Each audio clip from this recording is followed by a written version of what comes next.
खुलुमबाय। बड'लेण्ड इंखं टेलिभिजन स्टुडिय'आव आं ललिता गयारी दिनै मोनाबिलिनि गाहाय रादाबफोराव दं। क'क्राझाराव बर' थुनलाइ आफादनि बारग' आफादगिरि सुबुंथिनि थान्दै बिनेश्वर ब्रह्मनि 22थि थैनाय सान फालिदों। बिनेश्वर ब्रह्मआ बर' माहारिनि गेजेराव बिदा फंबाय अनलायनाय खौसेथि लाबोनो जुजियै जिउ बाउलांदों बुंदों उरखावग्रा ब्रह्म।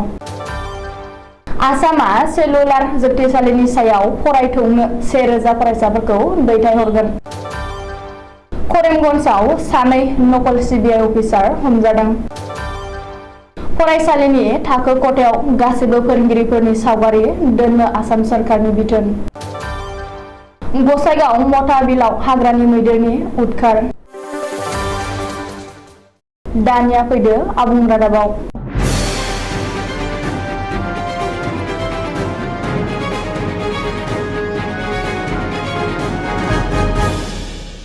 बर' थुनलाइ आफादनि बानजायनायाव दिनै क'क्राझार नोगोरनि सान्दामारियाव बर' थुनलाइ आफादनि बारग' आफादगिरि सुबुंथिनि थान्दै बिनेश्वर ब्रह्मनि 22थि थैनाय सान फालिदों। सान्दामारियाव थानाय बिनेश्वर ब्रह्मनि मांखरसालियाव बिबार बावनानै दिनै बर' थुनलाइ आफादा बारग' आफादगिरि सुबुंथिनि थान्दै बिनेश्वर ब्रह्मनि 22थि थैनाय सान फालिदों। दुथांफोरनि गुलियाव जिउ गोमानाय बिनेश्वर ब्रह्मनि 22थि थैनाय सान फालिनायजों लोब्बा लाना दिनै फुंनि 8:30 रिंगायाव थुनलाइ आफादनि आफादगिरि थरेन बर'आ फिरफिला बिरहोयो। बेनि उनाव सुबुंथिनि थान्दै बिनेश्वर ब्रह्मनि सावगारियाव एमएलए लरेन्स इस्लारिया बिबार बावजेनो। मख'नो गोनांदि 22थि थैनाय सान फालिनायजों लोब्बा लाखिनानै बिनेश्वर ब्रह्मनि जिउ जारिमिन आरो बिथांनि आदर्श सानथौनि बागै सावरायनाय जायो।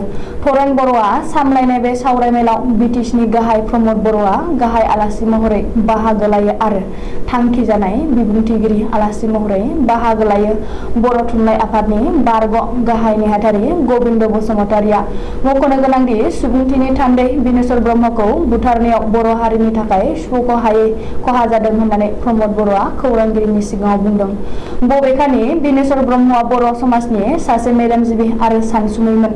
बिथांनि सानथौफोरखौ अराय गोथाङै लाखिनो थाखाय बिटिआर सरकारा हाबाफोर लादों होननानैबो प्रमद बर'आ बुंथिदों।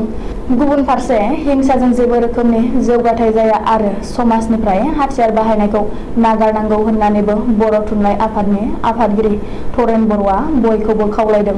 इयुनाव जाहाथे उदखारि आफादनि जोनोम जाया बेखौ मिजिंथिनायजों लोगोसे सुबुं समाजनि खामानि मावलांनो थाखायबो थरेन बर'आ खावलायदों।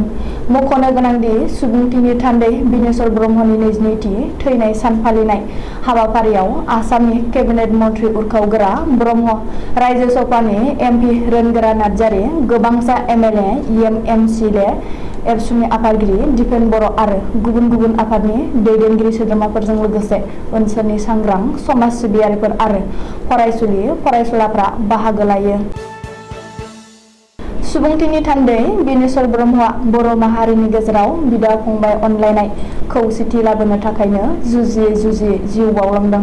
क'क्राझारनि सान्दामारियाव दिनै सुबुंथिनि थान्दै बिनेश्वर ब्रह्मनि 22थि थैनाय सान फालिनाय हाबाफारियाव बाहागो लानानै आसामनि केबिनेट मन्थ्रि उरखावग्रा ब्रह्मआ खौरांगिरिनि सिगाङाव बे बाथ्राखौ बुंदों। बबेखानि बर' हारिनि गेजेराव सिगांनि बैफोरबायदि थासारि फैफिननायखौ दा जों रावबो लुबैया। दिनैनि समाजाव जा थासारि फैदों बेखौ जोंनि गेजेराव गोजोरै लाखिनांगौ होननानैबो उरखावग्रा ब्रह्मआ बुंदों। थासारिया गाहामाव फैनायनि थाखायनो आथिखालनि लाइमोनफ्रा आइएएस आइपिएस जानायनि सिमां नुनो हादों। एपिएससि आनजाद लिरनायनि बाथ्रा साननो हादों। लेक्सारार प्रफेसार जानाय, सोरबा फालांगिरि जानायनि सिमां नुनो हादों आरो सोरबाया गावनि रोंगौथिजों गावनि जिउ दानायनि सिमां नुनो हादों होननानैबो उरखावग्रा ब्रह्मआ बुंदों। मख'नो गोनांदि बिनेश्वर ब्रह्मनि जा आदर्श सानस्रि सानथौ बेखौ लानानै जोंहा गोबां मावनांगौ दं। बिथांनि थैनाय सान आरो जोनोम सानखौ फालिनायानो जोंनि बिबानआ जोबा। बिथाङा होलांनाय आदर्श आरो सानथौफोरखौ जाफुंहोनांगौनि थाखाय खामानि मावनांगौ होननानैबो मन्थ्रि उरखावग्रा ब्रह्मआ बुंदों। आसाम सरकारा रायजोनि सा 1000 फरायसाफोरखौ आन्दामान निकबार द्वीपनि सेलुलार जोबथेसालिनि सायाव फरायथौनो थाखाय दैथायहरनो लाहार फाहार खालामदों। मख'नो गोनांदि भारत उदांस्रि सोमावसारनाय समाव आसामनि गोबांसा उदांस्रि सोमावसारग्राफोरखौ ब्रिटिश खुंथाया आन्दामान निकबारनि सेलुलार जोबथेसालियाव जोबनानै दोनदोंमोन।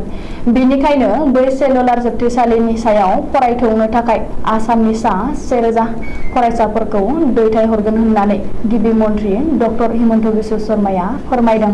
आजादी का अमृत महोत्सव फोरबो फालिनायजों लोब्बा लाना सानसेनि हाबाफारिजों आसाम आयेन आफादा जुथुमनाय जर'खा सावराय जथुमाव गिबि मन्थ्रिया आसामनिफ्राय 1000 फरायसाफोरखौ आन्दामान निकबार द्वीपनि सेलुलार जोबथेसालिनि सायाव फरायथौनो थाखाय दैथायहरगोन होननानैबो बुंथिदों।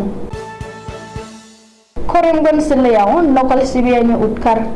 सासे नकल सिबिआइ अफिसारखौ हमनो हानायनि उनावनो बे जाथाया सोराङाव फैदों। सासे लाइमोना गावखौनो सिबिआइ अफिसार होनना सिनायथि होनानै रां दाबिना जोबथेसालियाव थांनो गोनां जादों। नकल सिबिआइ अफिसारजों लोगोसे गुबुन सासे सुबुंखौबो पुलिसआ हमनो हादों। पुलिसजों हमजानाय नकल सिबिआइ अफिसारखौ राताबारि सागिखावरिनि दिलवार हुसेन आरो गुबुन सासे दुथांखौ पटारकान्दी सेरागिनि रशिद आहमेद होननानै सिनायथिदों हादों। मिथिनो हानाय बादिब्ला दिलवार हुसेना गावखौनो सासे सिबिआइ अफिसार होनना सिनायथि होनानै सासे सुबुंनिफ्राय 2 लाख रां दाबि खालामदोंमोन आरो बे हाबायाव रशिद आहमेदआ दिलवार हुसेनखौ मदद खालामदोंमोन। नाथाय जोबनायाव नकल सिबिआइ अफिसारजों लोगोसे मदद खालामग्रा गुबुन सासे दुथाङा दिलवार हुसेना पुलिसनि जेनाव नाङो। रिपर्ट बादिब्ला सेरागिनि गंसे रेस्टुरेन्टनि बिगोमा रशिद आहमेदआनो बे जाथायनि मास्टार माइन्ड आरो गाहाय दायनिगिरि। बबेखानि बिसोर सानैबो दुथांखौ करिमगन्ज पुलिसआ हमना करिमगन्ज सदर थानायाव जेरा खालामनाया सोलिगासिनो दं होननानैबो सुलुङाव फोरमायदों। रायजोनि गंफ्रोमबो फरायसालिनि थाखो खथायाव गासैबो फोरोंगिरिफोरनि सावगारि लगायना दोननो आसाम सरकारा बिथोन होदों। आसाम सेकेन्डारि इडुकेसननि डाइरेक्टर ममता हजाया गांसे नटिफिकेसन जारि खालामनानै बे बिथोनखौ फोसावदों। मख'नो गोनांदि रायजोनि गंफ्रोमबो गोजौ फरायसालि आरो हायार सेकेन्डारि फरायसालिफोरावनो थाखो खथा सिङाव फोरोंगिरिफोरनि सावगारि लागायना दोननो थाखाय फरायसालिफोरनि गाहाय फोरोंगिरि आरो प्रिन्सिपालखौ आसाम सरकारनि सेकेन्डारि इडुकेसननि डाइरेक्टरनिफ्राय बिथोन होदों। बे बिथोना रायजोनि गासैबो गोजौ फरायसालि हायार सेकेन्डारि स्कुल आरो सिनियर सेकेन्डारि स्कुलफोराव गोहोम गोग्लैगोन। बबेखानि फरायसालिनि थाखो खथायाव गासैबो फोरोंगिरिफोरनि सावगारि लाखिनायनि गुबै थांखियानो जादों फोरोंगिरि आरो फरायसाफोरनि दिथागिरिफोरखौ सिनायलायहोनाय आरो ज' खालामनाय। जुदि दिथागिरिफोरा फोरोंगिरिफोरखौ लोगो हमनो नागिरो आरो गावबा गावनि फिसानि बागै सावरायनो नागिरो अब्ला फोरोंगिरिफोरखौ मोजाङै मिथियाबाला आरो सिनायालाबा बेखौ खालामनो हाया। बेनिखायनो बे थांखिखौ सरकारा लादों जाहाथे फोरोंगिरिफोर आरो दिथागिरिफोरनि गेजेराव मोजाङै सिनायलायो। मख'नो गोनांदि गिबि मन्थ्रि हिमन्त बिश्व शर्माया सोलोंथाइ बिथिङाव लानाय गेदेर हाबाफारिनि गेजेराव बेबो मोनसे। बावैसो आसाम सरकारा 9 थाखोनिफ्राय 12 थाखोसिम बिगियान आरो सानखान्थि आयदाखौ इंराजि बिजों खालामनो सोलोंथाइ बिफानखौ बिथोन होदोंमोन। क'क्राझार जिल्लानि गसाइगाव हाग्रानि मैदेरनि उदखार। गसाइगावनि मतामबिलाव सामथिं बाथिं हाग्रानि मैदेर फालोआ फैनानै उदखार खालामफैदों। खौरां मोननाय बादिब्ला हाग्रानि ओंखारबोनाय 56 मैदेर फालोआ मतामबिल आवजारबारि गामियाव हाबफैनानै औवा बागानाव उदखार खालामनाया जायगानि थागिरि रायजो राजाफोरखौ गोजोन गैयै खालामफैदों आरो समखि होदों। बबेखानि हाग्रानि मैदेरा उदखार खालामफैनायनि बागै हाग्रा बिफाना खौरां मोनना जाथायसालियाव थांनानै मैदेर फालोखौ हाग्रायाव होहरनो नाजादोंब्लाबो हाग्रा बिफाननि मावफारियाफोरा फेलें जानांदों। हाग्रानि मैदेर फालोआ आवजारबारि गामिनि थागिरिफोरनि गय बिफां, थालिर बिफां, माइ आबाद बायदिखौ सिलिंखार खालामनानै गोबांथार खहा खालामदों होननानैबो खौरां मोनदों। दिनै मोनाबिलिनि रादाबा एसेनोसै। गोजोन्थों।